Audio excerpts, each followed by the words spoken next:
ಆತ್ಮೀಯ guarantee news ವೀಕ್ಷಕರಿಗೆ ಪ್ರೀತಿಯ ಸ್ವಾಗತ. ನಾನು ನಿಮ್ಮ ಬೀರ್ಗನಹಳ್ಳಿ ಲಕ್ಷ್ಮೀನಾರಾಯಣ್. ವೀಕ್ಷಕರೇ, ನನ್ನ ಇವತ್ತಿನ ಈ ಒಂದು ಸ್ಪೆಷಲ್ ಶೋನಲ್ಲಿ man of multi talent, Kannada ಚಿತ್ರರಂಗದ ಪ್ರಸಿದ್ಧ ನಟರು, ನಿರ್ದೇಶಕರು, ನಿರ್ಮಾಪಕರು, ಶಿಸ್ತಿನ ಸಿಪಾಯಿ, ತಮ್ಮ ಇಡೀ ಜೀವನವನ್ನು ಕಲೆಗಾಗಿ ಮುಡುಪಾಗಿಟ್ಟಂತಹ ಕಲಾ ಸಾಮ್ರಾಟರಿದ್ದಾರೆ.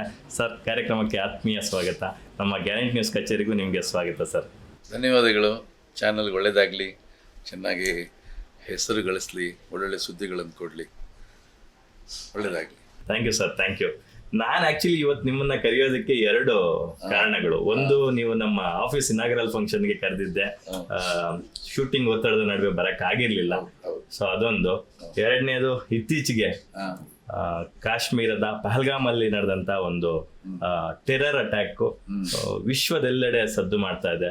ಎಸ್ಪೆಷಲಿ ನಮ್ಮ ಭಾರತೀಯರ ಮನಸ್ಸನ್ನು ತುಂಬಾ ಘಾಸಿಗೊಳಿಸಿದೆ, ನೋವುಗೊಳಿಸಿದೆ.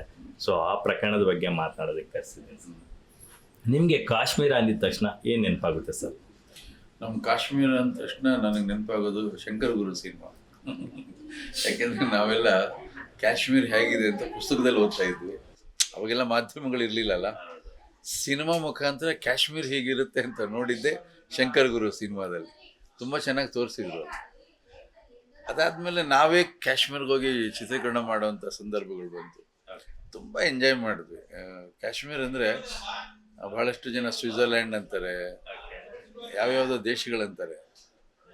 ಯಾವ ದೇಶಗಳು ಇದಕ್ಕೆ ಸಾಟಿನೇ ಇಲ್ಲ, ಅಷ್ಟು ಸುಂದರವಾಗಿದೆ ಇದು. ಹಾಗಾಗಿ ಅಲ್ಲೆಲ್ಲ ಚಿತ್ರೀಕರಣ ಮಾಡಿದ್ದೆ ತುಂಬ ದೊಡ್ಡ ಖುಷಿ ವಿಚಾರ ನಮಗೆ.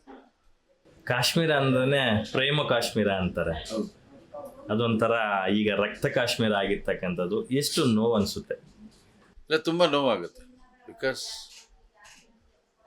ನಾವು ಶಾಂತಿ ಶಾಂತಿ ಶಾಂತಿ ಸದಾ ಶಾಂತಿಯನ್ನು ಬಯಸುವಂಥ ರಾಷ್ಟ್ರ ನಾವು.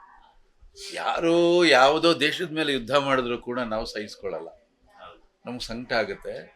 ಯಾಕಪ್ಪ ಯುದ್ಧ ಮಾಡ್ತಾರೆ ಅವರು, ಕೂತ್ಕೊಂಡು ಅದೇನು ಮಾತಾಡಿ ಬಗೆಹರಿಸ್ಕೋಬೋದಲ್ಲ ಅಂತ ಯೋಚನೆ ಮಾಡ್ತೀವಿ. ಸೊ ನಮ್ಮ ದೇಶದಲ್ಲಿ, ನಮ್ಮ ದೇಶದ ಪ್ರಜೆಗಳನ್ನು ಬಂದು ಈ ರೀತಿಯಾದಂಥ ಒಂದು ಕ್ರೌರ್ಯವಾಗಿ ನಡ್ಕೊಳ್ಳೋದಿದೆಯಲ್ಲ, ಅದು ಅಕ್ಷಮ್ಯ ಅಪರಾಧ.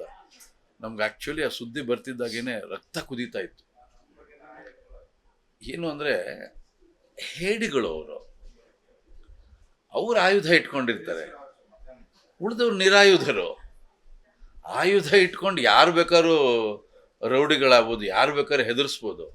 ನೀನು ಗಂಡಸಾಗಿದ್ರೆ ನನ್ನ ಕೈಗೂ ಆಯುಧ ಕೊಡ್ಬೇಕು ನೀನು, ಎಕ್ಸಾಕ್ಟ್ಲಿ ಅಲ್ವಾ?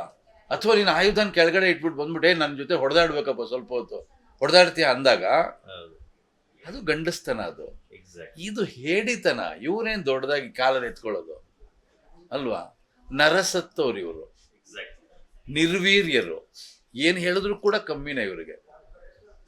ಭಾರತೀಯರು, ಪ್ರತಿ ಭಾರತೀಯ ಜಾತಿ ಧರ್ಮ ಎಲ್ಲವನ್ನು ಬಿಟ್ಟು ರಕ್ತ ಕುದೀತಾ ಇದೆ, ರಕ್ತ ಕುದೀತಾ ಇದೆ.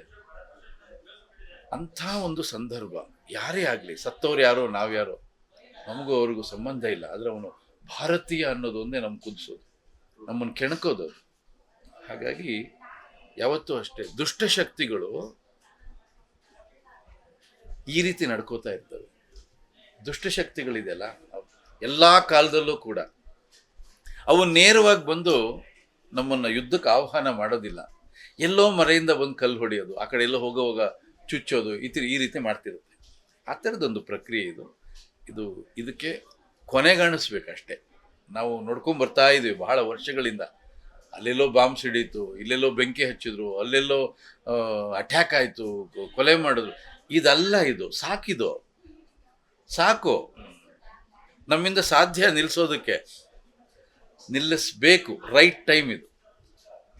Exactly sir. ನನಗೆ ಆ ಅಟ್ಯಾಕ್ ನೋಡಿದ ತಕ್ಷಣ ಎಲ್ಲರೂ ಮೌನ, ಲಿಟ್ರಲಿ ಆಫೀಸಲ್ಲಿ ಏನ್ ಮಾಡಬೇಕು ಅಂತ ಗೊತ್ತಿಲ್ಲ. ಸುದ್ದಿ ತಗೋತಿದ್ವಿ ಹೊರತು ಎಲ್ಲರಲ್ಲೂ ಒಂದು ಆತಂಕ ಇತ್ತು, ಒಂದು ಆಕ್ರೋಶ ಇತ್ತು, ಒಂದು ಒಳಗಡೆ ಒಂದು ಕೆಂಡ ಇರುತ್ತೆ, ಅದ್ರ ಮೇಲೆ ಬೂದಿ ಮುಚ್ಚಿದಂಗೆ ಇರುತ್ತಲ್ಲ, ಆ ಥರದ ಒಂದು ಉದ್ವೇಗದಲ್ಲಿದ್ವಿ. ಎಲ್ಲವೂ ಓಕೆ. ಆದರೆ ಅಲ್ಲಿ ನಡೆದಿರ್ತಕ್ಕಂತಹ ಘಟನೆ ಇದೆಯಲ್ಲ, ತುಂಬಾ ಅಮಾನುಷವಾದಂತಹದ್ದು, ಡೈಜೆಸ್ಟ್ ಮಾಡ್ಕೊಳಕ್ ಆಗದೆ ಇರ್ತಕ್ಕಂಥ ವಿಚಾರ. ಪಾಯಿಂಟ್ ಬ್ಲಾಂಕಲ್ಲಿ ಗನ್ನನ್ನು ಇಟ್ಟು ಬ್ಲಾಸ್ಟ್ ಮಾಡಿರ್ತಕ್ಕಂಥದ್ದು. ಅದು AK-47, ಅದು ಬುಲೆಟ್ ಒಳಗಡೆ ಹೋದರೆ ಅದು ಸಿಡಿಯುತ್ತಂತೆ. ಸೊ ತುಂಬ ಜನಕ್ಕೆ ತಲೆಗಳಲ್ಲಿ ಅರ್ಧರ್ಧ ಭಾಗ ಅವರು ದೇಹದ ಭಾಗನೇ ಇಲ್ಲ, ಆ ಥರದ್ದೆಲ್ಲ ಮಾಡಿಬಿಟ್ಟಿದ್ದಾರೆ. ಎಲ್ಲಕ್ಕಿಂತ ಮಿಗಿಲಾಗಿ ನೀನು ಹಿಂದೂನಾ ಅಂತ ಪದೇ ಪದೇ ಕೇಳಿ ಕೊಂದಿದ್ದಾರೆ.